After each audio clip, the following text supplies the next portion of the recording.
నదులలో నీటి ప్రవాహం కారణంగా రాళ్లు కొట్టుకొని పోతూ రాపిడికి గురై రాళ్లు చిన్న చిన్న ముక్కలుగా విడిపోయి ఇసుకగా ఏర్పడుతుంది. ఈ సహజ ప్రక్రియ జరగడానికి వేలాది నుండి కోట్లాది సంవత్సరాలు పడుతుంది. ఈ ఇసుకను అతిగా త్రవ్వి తీస్తే నది లేదా సరస్సుల అడుగు మరియు గర్భాలు దెబ్బతిని సహజంగా ఏర్పడే నాచు లాంటివి నశించడం, దాని మీద ఆధారపడే మత్స్య సంపద నశించడం నుండి మనిషి తినే ఆహారం వరకు ప్రభావితం చేస్తుంది. నీటి నాణ్యత క్షీణించి చేపల చిగుళ్లకు ముప్పు కలుగుతుంది మరియు మొక్కలకు కావలసిన లవణాలు కూడా అందవు. నీటి ప్రవాహ దిశలు మారడం ఒడ్డు కోతకు గురై మౌలిక వసతులకు, సమీప ప్రాంతాలలో నివసించే మనుషుల మీద కూడా ప్రభావం చూపిస్తుంది.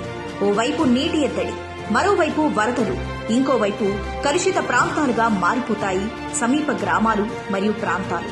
పర్యావరణ సమతుల్యత దెబ్బతిని భౌగోళిక స్వరూపమే మారుతుంది. కాబట్టే పరిమితికి మించిన అక్రమ తవ్వకాల మీద ఫిర్యాదులొస్తే నేషనల్ గ్రీన్ ట్రిబ్యునల్ తీవ్రంగా స్పందిస్తుంది. ఈ ఎన్జీటీ ఆదేశాలిచ్చినా ఇసుకాసూరుడు జగన్ రెడ్డి పెడచెవిన పెట్టి వేల కోట్ల అక్రమార్జన కోసం ఆంధ్రాలో ఇసుక ఆవిరైపోయిందా అన్నట్లుగా చేసిన ప్రకృతి విధ్వంసం మీద సుప్రీంకోర్టుకు కీలక నివేదికను సాక్ష్యాలతో సహా సమర్పించింది. జగన్ పాపం పండింది.